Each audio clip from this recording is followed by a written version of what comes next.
Everyone, it's me Anjali Verma, your educator. And आज की इस वीडियो में हम लोग इंट्रो देखने वाले हैं, ओवरव्यू देखने वाले हैं of our fourth chapter of chemistry, जो कि है carbon and it's compounds.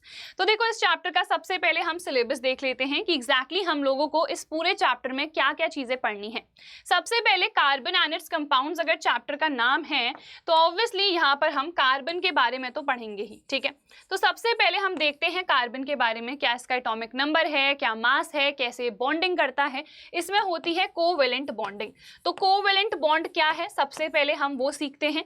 Last chapter में हम लोगों ने आयनिक बॉन्ड पढ़ा था, तो कोवेलेंट बॉन्ड और आयनिक बॉन्ड इन दोनों में ही डिफरेंस क्या होता है वो हम इस चैप्टर में देखते हैं, ठीक है। तो कोवेलेंट बॉन्डिंग हम पढ़ते हैं कार्बन और उसके जितने भी कंपाउंड्स हैं उनमें।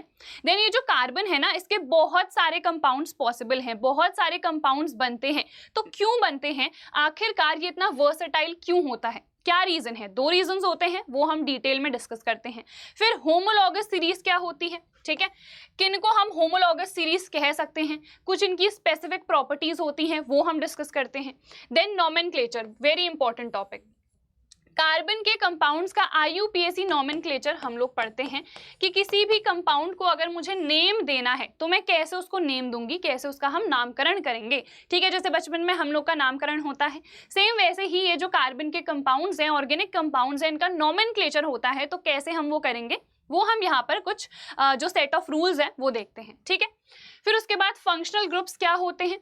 फंक्शनल ग्रुप्स तो काफ़ी इंपॉर्टेंट है, हमारे पास एल्डिहाइड है, कीटोन है, कार्बोक्सिलिक एसिड है, अल्कोहल है, ईथर भी होते हैं हमारे पास, एस्टर होते हैं, ये सब हम देखते हैं, ठीक है। उसके बाद हाइड्रोकार्बन्स क्या होते हैं, जिनमें हाइड्रोजन और कार्बन है सिर्फ, ठीक है। इनको भी हम दो कैटेगरीज में डिवाइड कर सकते हैं, एक होते हैं सैचुरेटेड, दूसरे होते हैं अनसैचुरेटेड। तो ये दोनों क्या है, अनसैचुरेटेड भी फर्दर दो टाइप के होते हैं। तो इन सब में डिफरेंस क्या है, इनकी क्या क्या प्रॉपर्टीज हैं वो हम देखेंगे। फिर केमिकल प्रॉपर्टीज देखेंगे कार्बन के कंपाउंड्स की, चार प्रॉपर्टीज यहाँ पर हम पढ़ेंगे। कार्बन के कंपाउंड्स का अगर हम कंबशन करेंगे तो कंबशन होने के बाद क्या प्रोडक्ट बनेंगे, फ्लेम कौन से कलर की होगी, ये देखेंगे, ठीक है। फिर हम ऑक्सीडेशन करा देते हैं अल्कोहल का, तो हमको क्या मिलता है। एडिशन रिएक्शंस क्या होती हैं, सब्स्टिट्यूशन रिएक्शंस क्या होती हैं, कैसे जो कार्बन के कंपाउंड्स हैं वो ये टाइप की रिएक्शंस शो करेंगे। उसके बाद देखो एथनॉल और एथनोइक एसिड, ये दोनों काफी इंपॉर्टेंट ऑर्गेनिक कंपाउंड्स हैं, इनके बारे में हम डिटेल में पढ़ते हैं। जो भी इनकी प्रॉपर्टीज हैं, chemical as well as physical properties, and जो इनके यूजेस हैं वो हम यहाँ पर देखते हैं, ठीक है। लास्ट में soaps and detergents, which means यहाँ पर हम देखते हैं कैसे क्लेंजिंग एक्शन होता है। जो हम कपड़े धोते हैं, है ना, साबुन से, डिटर्जेंट से, तो कैसे जो हमारे कपड़े हैं वो प्रॉपर्ली धुल जाते हैं। मिसल फॉर्मेशन होता है यहाँ पर, तो मिसल फॉर्मेशन क्या है, क्लेंजिंग एक्शन क्या है सोप्स एंड डिटर्जेंट्स का, that we see over here. I hope this is clear. तो यहाँ पर थोड़ा सा बेसिक मैं आपको बता देती हूँ, जैसे कि मैंने अभी आप लोगों को बताया था कि हम आयनिक बॉन्ड और कोवेलेंट बॉन्ड की यहाँ पर बात करते हैं। तो आयनिक बॉन्ड तो हमने थर्ड चैप्टर में पढ़ ही रखा है। आयनिक बॉन्ड तब फॉर्म होता है जब हमारे पास एक मेटल होता है और दूसरा नॉन मेटल होता है, और यहाँ पर ट्रांसफर ऑफ इलेक्ट्रॉन होता है ना। यहाँ पर क्या होता है, ट्रांसफर ऑफ इलेक्ट्रॉन।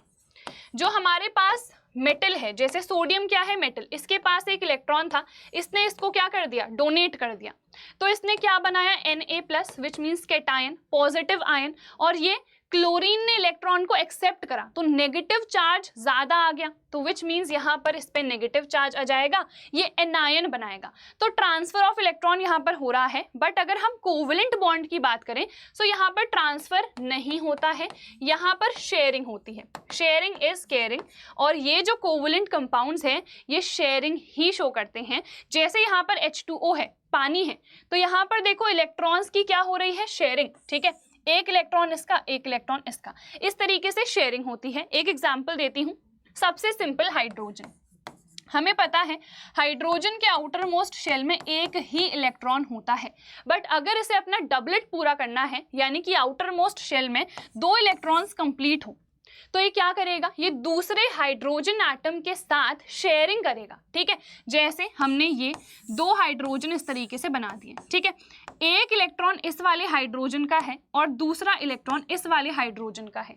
अब ये जो बीच में हमारे पास कॉमन पोर्शन आया है, इसका मतलब क्या है, ये क्या डिनोट कर रहा है कि ये जो शेयर्ड पेयर है ना मेरे पास इलेक्ट्रॉन्स का, ये दोनों के लिए है, इक्वली शेयर कर रहे हैं। जितना ये शेयर्ड पेयर ऑफ इलेक्ट्रॉन इसका है उतना ही इसका भी है। तो ये हमारे पास कहलाती है कोवलेंट बॉन्डिंग। फर्दर जो कोवलेंट बॉन्डिंग है वो भी दो तरीके की होती है, एक पोलर, दूसरी होती है नॉन पोलर। अब ये सब क्या है, इनके टाइप्स क्या हैं, कैसे हमें पता चलेगा कहाँ पर पोलर कोवलेंट बॉन्डिंग है, कहाँ नॉन पोलर है, कहाँ पर सिंगल कोवलेंट बॉन्ड है, कहाँ पर डबल कोवलेंट बॉन्ड है, कहाँ पर ट्रिपल कोवलेंट बॉन्ड है, ये सब हम नेक्स्ट लेक्चर में पढ़ेंगे। ठीक है, तो एक तो पोलर और नॉन पोलर, इन दोनों में डिवाइड हो गया कोवलेंट बॉन्ड, और दूसरा सिंगल, डबल और ट्रिपल, इन तीनों में डिवाइड हो गया कोवलेंट बॉन्ड। ठीक है, सिंगल का मतलब होता है कि दो इलेक्ट्रॉन की शेयरिंग हो रही है। दो इलेक्ट्रॉन का मतलब वन पेयर ऑफ इलेक्ट्रॉन। जैसे यहाँ पर एक पेयर शेयर हो रहा है तो हाइड्रोजन हाइड्रोजन के बीच में सिंगल कोवलेंट बॉन्ड होगा। फिर हम डबल बॉन्ड भी देखेंगे, वहां पर टोटल 4 इलेक्ट्रॉन्स हो जाएंगे, यानी कि 2 पेयर। ठीक है, यहाँ पर ट्रिपल में 6 इलेक्ट्रॉन्स, यानी कि 3 पेयर। ठीक है, तो इस तरीके से हम डिटेल में ये सारी चीज़ें देखने वाले हैं। बहुत ही इंटरेस्टिंग चैप्टर है। अगर आप लोग आगे चल के लेना चाहते हो पीसीएम या फिर पीसीबी, तो बहुत इंपॉर्टेंट है कि इस चैप्टर को अच्छे से आप लोग समझ लो। ये बिल्कुल बेस है, बहुत ही सिंपल है ये चैप्टर, बहुत ही इंटरेस्टिंग है। तो इसको डिटेल में यार मैं आप लोगों को पढ़ाऊंगी और आप लोगों को अच्छे से पढ़ना है। ठीक है, सो दैट इज इट। बस इतना ही था, इंट्रो और ओवरव्यू मैंने आप लोगों को दे दिया है। आगे चल के इसके जितने लेक्चर्स हैं वो मैं जल्द ही लेके आऊंगी। टिल देन यार अपना ख्याल रखना। Bye everyone.